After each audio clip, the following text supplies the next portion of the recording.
Good morning out there in YouTube land. Let me fix my shirt. Sorry. Um, I just got up. I haven't made my bed or anything like that. Yes, I know I got up late. Um, I came home from the doctor yesterday from the surgical oncologist. Everything was good. I am for myself, is just a little overwhelmed. Just a lot of things I gotta do. I gotta go see my primary care physician next week. I wasn't due this week, but they rescheduled me for next week.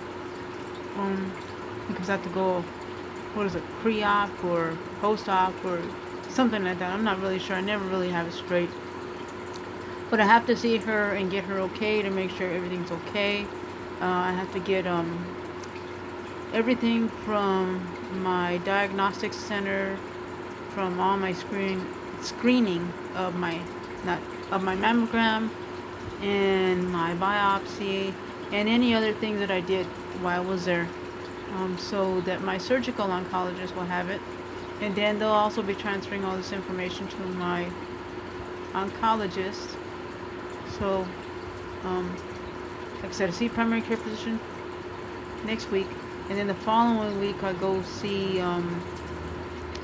my oncologist, and then I go see the surgical oncologist to see how I'm doing, and then after that, during that week, probably the Friday or Saturday, I will be having surgery to remove the mass.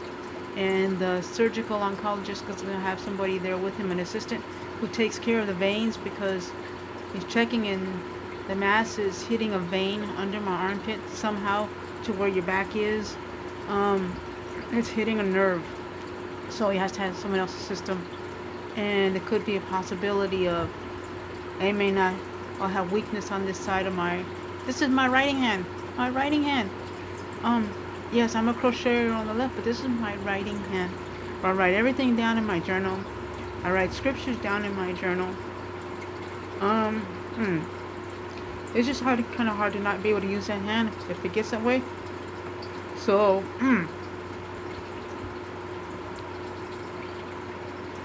I'll be praying to God that I can use this hand. Um, and they said I can, hopefully I can, I'm gonna have to possibly deal with swelling in that right hand. In the arm it'll be swelled up because after the procedure, because they've done something, you miss nerves, you miss muscles and tissue and all that kind of stuff, um, which they have to do. And then after that I'll be getting after the 2 week period that I rest. Right now I gotta rest this week and a half or so. I'm not really gonna rest because I'm gonna be going to doctors and stuff, but I mean really just try to get myself together. Just doing all that stuff. I know I'm not looking at the phone. I'm just trying to think of what I'm saying. Oh, after surgery I'll have to rest for 2 weeks. Hopefully I'm gonna try to make arrangements to go somewhere else after my surgery so that I can rest there and I don't have to be here at my house. Like I said, I'm looking for a new place to live. I'm still looking for that. I'll have to pay the rent for next month. Give a notice that I'm leaving. I'm trying to find another place to stay.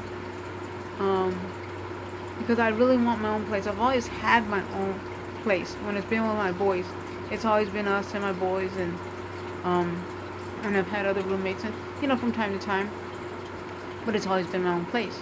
So now it's been like the past 5 or 6 years.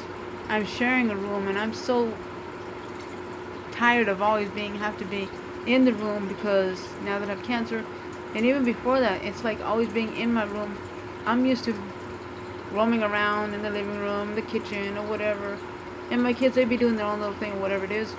When you got roommates, everybody's sitting in the living room. They've got their company in the living room. I really don't have company when I had my own place. Yes, my family can come over whenever they wanted to. They would call me and let me know in advance, well, hey, is this day okay? We would work it out. And that's how we work it out. But if anybody was sick, we would usually just, look, I'm sick, I don't think you should come over. Or I'm sick, I'm not going to come over, can I come over another time when I'm well? That was always an understanding. That was, I guess, our boundary. Because we necessarily don't want to get anybody sick. We really don't want to get no one sick. We really don't want to be an inconvenience to anybody. We always try to be cooperative, be respectful. So it's time for me to move on. I've lived in this apartment for, I gotta say, my son was possibly 16, 15, and he's 20 now. So it's time to move on and to get my own place by myself. I don't know about the arrangements with my son. I have to talk to him about that. What's going to go on with that. So we'll see. So just love God and love people and pray for each other, and just be kind and respectful of another person's. I mean, you don't have to agree with them, but be kind and respectful when they ask you.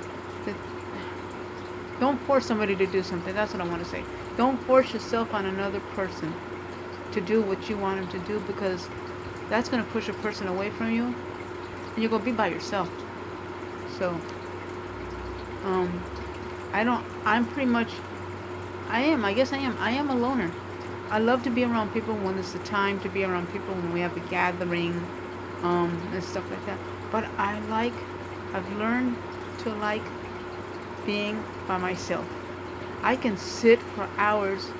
I shouldn't sit for hours. It's not good for your body, because that's like a death sentence. But that's just, I guess, a figure of speech, they say. But I can actually be content with crocheting and knitting and reading and writing and reading the word and writing down scripture and praying and listening to worship music, and I'm good. I don't feel lonely. I'm good. And I'm not needy. I don't need to have people around me 24/7. Can you do this? Can you do that? No. If I need something, my friends have said, if you need anything, call us. We'll help you. My son's the same. If you need anything, let us know. My daughter-in-law too. We'll help you. So I'm good. But I'm not a needy person. I don't need a lot of people around me. And God willing, in the future, I spoke to my father when I'm well and I get all my surgeries done. Because I'll have this surgery to do and heal and recover. I'll have to do physical therapy. I know that. And then I'll be happy to have another surgery in the future. Excuse me. So, in between all that, I don't know how long it's going to take. It's going to be a long journey still. I can't pinpoint anything. Everybody's been asking me about surgery. I have somewhat of a definite date, but we're not really sure, because I also took a genetics test. It's about the cancer, but it's also about my blood type. It has something to do with my blood type, that they had to do this genetic testing, because my aunt had breast cancer, my grandmother had cancer in her ovaries. So they weren't going to do the genetic test, but then they looked again, because I guess there wasn't enough people in my family that I knew about had cancer. But they're looking, and they found the report. They're doing it because of my blood. There's something going on with my blood. I don't know what it is. So they're doing the genetic testing. The pathologist is going to look it over and check it out and give the oncologist, surgical oncologist, primary care physician, all the information needed. And then also too, I just remembered, next month in September, I'll be seeing my orthopedic surgeon.